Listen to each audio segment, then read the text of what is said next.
తెలుగుదేశం పార్టీకి ఊడిగం చేసే దాసిలాగా తయారైంది షర్మిల, వైఎస్ షర్మిల. పాపం రాజశేఖర రెడ్డి గారు ఎక్కడున్నాడో కానీ క్షోభిస్తుంటుంది రాజశేఖర రెడ్డి గారి ఆత్మ ఈరోజు షర్మిల గారిని చూస్తుంటే. తెలుగుదేశం తందానా అంటే ఈమె దానికి వంత పాడుతుంది.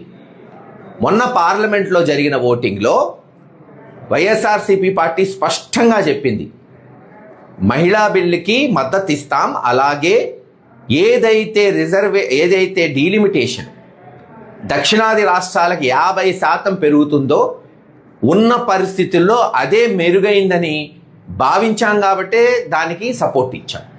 దానికి ఏదో పెద్ద మోడీ చెప్పిందే జగన్మోహన్ రెడ్డి గారు చేస్తాడన్నట్టు ఏదో ఒక రాజకీయ కల్లుబొల్లు. అసలు నేను ఒకటే అడుగుతున్నా ఈరోజు షర్మిల గారిని, అసలు మీకు ఒక అవగాహన ఉందా డీలిమిటేషన్ మీద? అసలు మీరు చట్టం చదివారా? కాన్స్టిట్యూషన్ చదివారా? 2026 తర్వాత డీలిమిటేషన్ జరగబోతుంది సెన్సస్ వచ్చిన తర్వాత. అంటే అది 2027లో జరగచ్చు, 2030లో జరగచ్చు, ఎప్పుడైనా. పాపులేషన్ సెన్సస్ ప్రకారం డీలిమిటేషన్ జరిగితే ఆంధ్రప్రదేశ్, తెలంగాణ, తమిళనాడు, కేరళ భారీగా నష్టపోబోతున్నాయి. దాన్ని ఎవరు ఆపలేరు, మళ్ళీ రాజ్యాంగ సవరణ చేస్తే తప్పితే. మరి నిన్న కేంద్ర మంత్రి పార్లమెంట్లో స్పష్టంగా చెప్పాడు, 50% సీట్లు పెంచుతాం, మీకు సమ్మతేనా కాంగ్రెస్ వాళ్ళకని. ఒకసారి సమ్మత అంటారు, ఒకసారి లేదంటారు, ఒక స్పష్టత లేదు. గతంలో కూడా ఇలాగే చేసి నాశనం చేసేసారు కాంగ్రెస్ పార్టీని. జగన్మోహన్ రెడ్డి గారు పార్టీ పెట్టుకున్నప్పుడు కాసుకృష్ణారెడ్డి గారు పోయి చెప్పొచ్చాడు, తప్పమ్మా అరెస్ట్ చేస్తే అని. విన్నారా?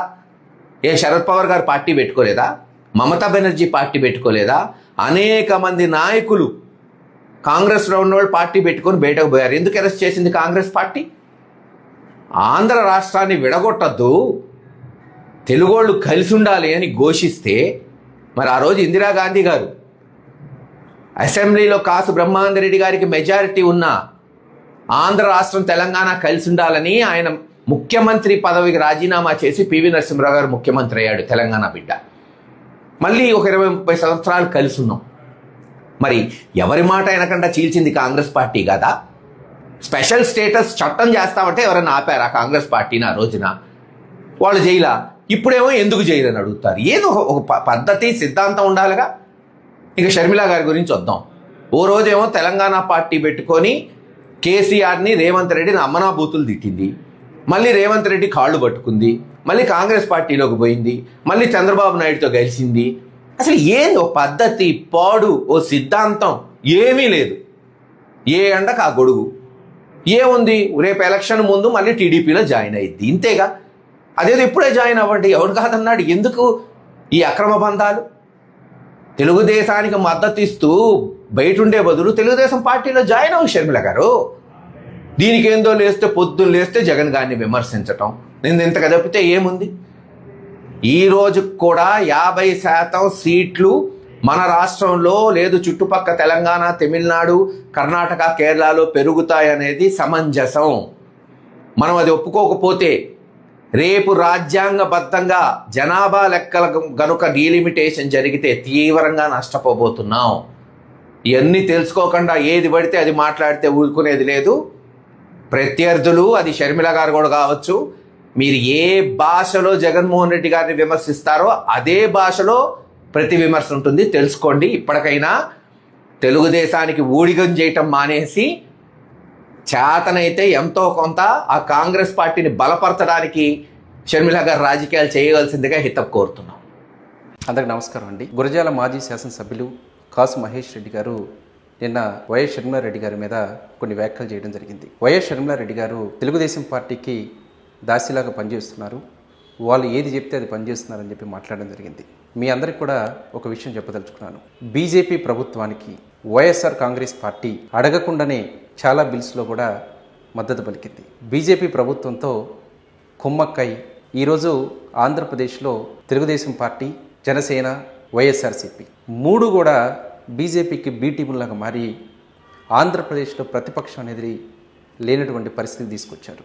ఇలాంటి పరిస్థితుల్లో ఈ దేశంలో అయినా, ఈ రాష్ట్రంలో అయినా ప్రజల తరపున పోరాడుతుంది, మాట్లాడుతుంది కూడా ఒక కాంగ్రెస్ పార్టీ అని చెప్పి మీ అందరూ గుర్తుంచుకోవాలి. మరొక విషయం అన్నారు, రాజశేఖర్ రెడ్డి గారి ఆత్మ ఘోషిస్తుందని చెప్పి. రాజశేఖర్ రెడ్డి గారు బతికున్నంతకాలం కాంగ్రెస్ పార్టీని గుండెల్లో పెట్టుకొని కాంగ్రెస్ కోసం పోరాడారు. కానీ మీరు ఈరోజు ఆయన దేని మీదైతే పోరాడారో ఆ పార్టీకి అడగకుండానే పార్లమెంట్లో అన్ని బిల్లులకి ఆమోదం ఇస్తున్నారు. దీనికి కారణం ఏంటనేది ఆంధ్రప్రదేశ్లో ఉన్నటువంటి ప్రతి ఒక్క ప్రజానికానికి కూడా తెలుసు. మరొక విషయం మాట్లాడారు మహేష్ రెడ్డి గారు.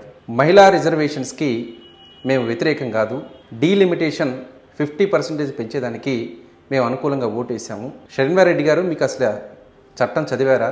మీరు ఏం తెలిసి మాట్లాడుతున్నారని చెప్పి మహేష్ రెడ్డి గారు మాట్లాడడం జరిగింది. 298 మంది ఈ బిల్లుకు వ్యతిరేకంగా పార్లమెంట్లో ఓటు వేయడం జరిగింది. మహేష్ రెడ్డి గారు, మీరు మాజీ ఎమ్మెల్యే, 298 మంది ఎంపీలు వ్యతిరేకంగా ఓటేశారంటే అంటే ఈ 298 మంది ఆ బిల్లు చదువుకోకుండానే వ్యతిరేకంగా ఓటేశారన్న మీ అభిప్రాయం? ఒకసారి మీరు గమనించుకోండి. మాట్లాడే ముందు మీరు కూడా అన్ని విషయాలు తెలుసుకొని మాట్లాడాలి. బిల్లులో ఎక్కడైనా సరే 50% సీట్లు పెంచుతామని చెప్పి ఎక్కడ కూడా మెన్షన్ చేయలేదు. హోంమంత్రి కేవలం ఒక నోటి మాట ద్వారా మాత్రమే మొన్న పార్లమెంట్లో చెప్పడం జరిగింది. ఇది కేవలం మహిళా బిల్లును అడ్డం పెట్టుకొని అడ్డగోలుగా డీలిమిటేషన్ బిల్లును పాస్ చేయించుకొని శాశ్వతంగా వాళ్ళ అధికారంలో ఉండాలనే దానికి వేసినటువంటి ఒక ఎత్తుగడ మాత్రమే. దీన్ని ఎదుర్కోవడానికి ఇండియా కూటమి, ఈ దేశంలో ఉన్నటువంటి అన్ని వర్గాలు కూడా ఏకమయ్యి తిప్పికొట్టడం జరిగింది. ప్రజా వ్యతిరేక విధానాలను ఎవరైనా సరే తీసుకుంటే దానికి ఏ విధంగా ఉంటుందనే దానికి మొన్న జరిగినటువంటి పార్లమెంట్లో దానికి నిదర్శనం.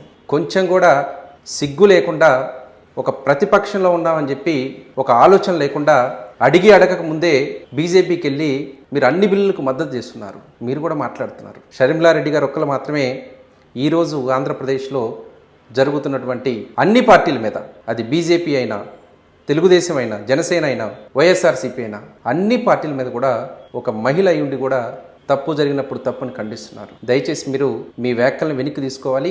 మరొకసారి వైఎస్ షర్మిలారెడ్డి గారి మీద కనుక మీరు ఇదే విధంగా మాట్లాడితే మేము కూడా అదే పరిశుధాలతో, మేము కూడా అదే విధానంతో మీకు సమాధానం చెప్పాల్సి ఉంటుందని చెప్పి మీ అందరూ తెలియజేస్తున్నాను.